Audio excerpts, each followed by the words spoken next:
Howdly hodly neighborinos, it's Minutia. Retro gaming is red hot right now. It is straight up Hansel right now. He's so hot right now. And with that, there's been a resurgence of games replicating the retro looks and styles we've grown to love. Whether it's 2D side-scrollers that pay homage to family home computers of the past, or wiggly 3D wobblies that came off that Wii Gray station we used to play. Retro looks are abound and oldies like me are loving it. Lately though, I've been craving something hyper-specific. It's kind of hard to explain and it's quite era dependent, mostly focusing on like the PS2 and PS3 days. The first game that really encapsulates the vibe I'm talking about is the PS2 classic, Snake Eater. Metal Gear Solid 3 Snake Eater is a game that needs very little introduction, so I'll keep it brief. Kojima and Konami make a game where you play a sneaky mans who does sneaky snaky things to prevent and kind of start biological and technological warfare. Yeah. I've been revisiting this game and its series with the PS3 HD collection, and god damn, it looks so good. There's something so charming about like the critter models that they used in this game. Like in real life, I do not like crabs. They're like freaky, fingery, armored water spiders, and I don't fuck with that. But I do fuck with how cute and adorable these models are. Even the environments look really nice with the high poly, low texture blend. This era of gaming really highlighted the mix of stylization and realism and really pushed it as far as it could go. Another beautiful example is Katamari Damacy. Or Damacy? Damacy. The game is just such a vibe, from the music to the art style, all the way to the gameplay.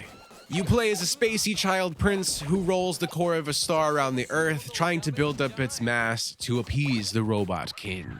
The Robot King's boss is picky as fuck, and you will be given the challenge of rolling Katamaris with different masses and sometimes different specific objects you have to collect.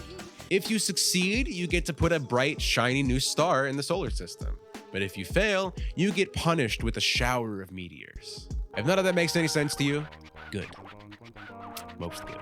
The models used here are actually very similar to the animal models used in Snake Eater. They got that same kind of chunky, blocky look to them. Here, they're just a little bit more cartoony and a little more cute. Some of you may argue that this doesn't exactly count as high poly, but I think it does. It's plenty sharp. It doesn't have any pixelation going on in it, and it just looks, even today, it still looks relatively modern. Now we have another entry from Kojima Konami, Zone of the Enders HD Collection. I specifically mentioned the HD Collection because even though the first one came out on the PlayStation 1, it was very pixelated. It didn't exactly meet the requirements. And Second Runner on PS2 was like really close, but still a little too chunky and kind of old looking, whereas the HD remaster is like the epitome of what I'm talking about. So Zone of the Enders, long story short, it's a mecha game. It's a really good mecha game. The first one definitely shows its age, but dang man, yo, Second Runner is fun. That is a good time right there, especially if you're looking for something kind of on a more of like a linear, less like hub world mission-based mecha game. It's another Kojima game, so you definitely know what to expect. Like, it's got individually wrapped titties in it. That's Kojima as fuck. The HD collection on the PS3, PS4 is just such a perfect example of what I'm talking about here. It's sharp, it's sleek, it looks organic, and a perfect mix of modern and classic. Obviously, I appreciate it because I grew up with it, but this aesthetic is just pure fire in my mind. There's just something about the way that the textures lay on the models, and it just looks so like weirdly natural to me, even though I know it's not. Like, it adds this weird like faux depth to everything. There's just something in the way that the textures lay on the models. I think it's charming. And next up, I'm gonna give shouts out to Kingdom Hearts, excluding the third game. I mean, it's not the third game, it's number 3, but like, it's like the 7th fucking game, but you know what I mean. Everyone knows the series, it's a juggernaut. Final Fantasy meets Disney. It wasn't supposed to work, it shouldn't work, but it's a fucking titan, and it's such a good series. It's such a great example of high poly, low texture. This one could be a bit of a stretch because there isn't a ton of texturing with some of the characters like the Disney ones, but in certain environments the vibe just washes over the screen. You know, Kingdom Hearts 2 especially, some of the environments you go into are like, you know, you can tell it's like solid architecture with baked in textures, but it just, I don't know, like as a whole it really comes together. Like for example, in Kingdom Hearts 2, when you start going into Ansem study and you're walking through Hollow Bastion and just like all the different piping textures on the walls and stuff like that, like it's clearly just like a flat hallway, but that low res texture, I don't know, it just adds a lot of like ambience to the scene, you know? I mean, quite frankly, like Kingdom Hearts 2 is just the best in the whole series. Full stop. Like that's just it just needed to be said. But even in this example, like it's a great example of what I'm talking about too, out of all the other entries.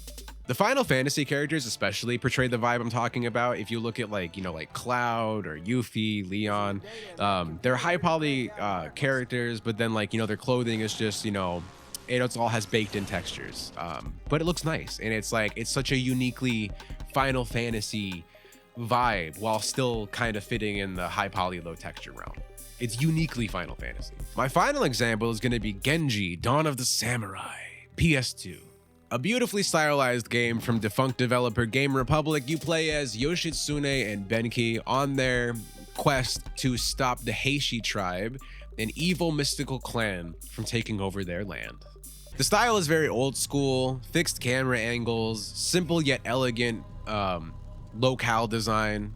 If you played any 3D JRPGs on like the PS2 or Xbox 360 era, you will definitely identify with this, with how the game looks. And even though it technically isn't a Capcom game, it definitely has that aesthetic, you know what I mean? Especially in like the menus and the interiors of buildings and stuff. It screams Capcom. Altogether, the main aesthetic is just phenomenal. Like it's like when I think of like PS2 beauty, I oftentimes think of like this type of game. For PS2 characters, Yoshitsune and Benkei just look straight up dope. Like playing them even today, like their art style and their character design, I think is just really, really, really sick. There isn't a lot to say about this entry. It really does kind of speak for itself, but aesthetically, it absolutely fits into this list. But for the love of God, don't play the sequel or second installment. Days of the Blade, it's a booty game, and not even like good booty. Like I'm talking like unwashed ass. It is not good.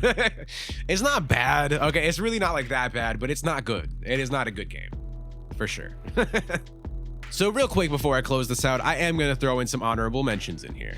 My first one being Dragon's Dogma Dark Arisen.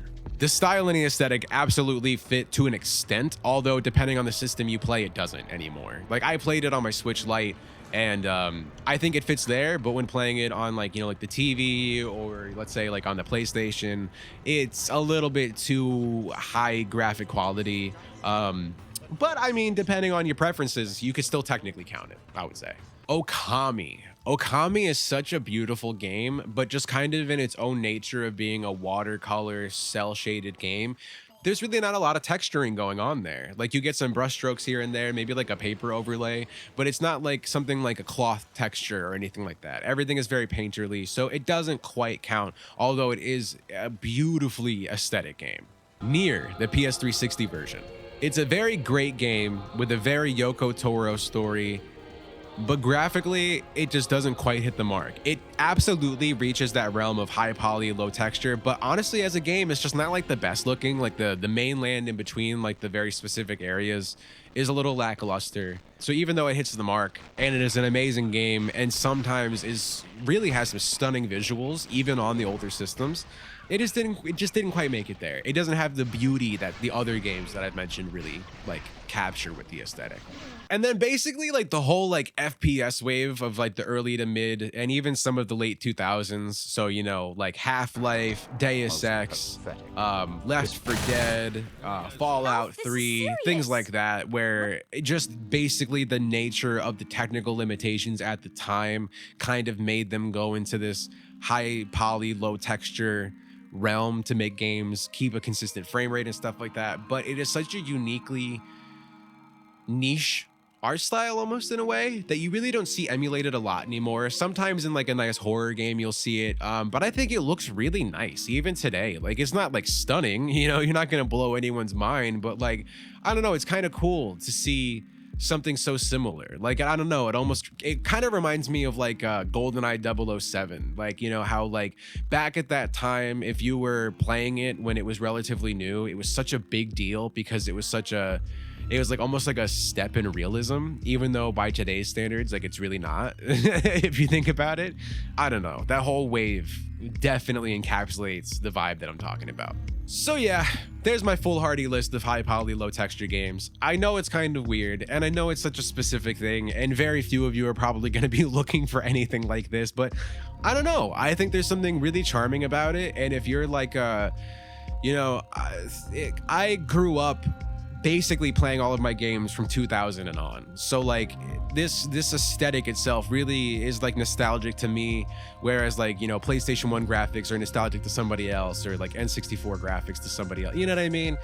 So for anybody else who's kind of looking to kind of, I don't know, recapture that vibe of being somebody who was, you know, maybe like in middle school in 2006 to 2008 or something, these are just some awesome picks to just kind of go and have some fun for sure.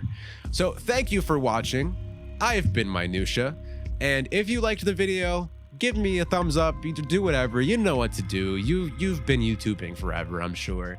And I will catch you next time. Peace.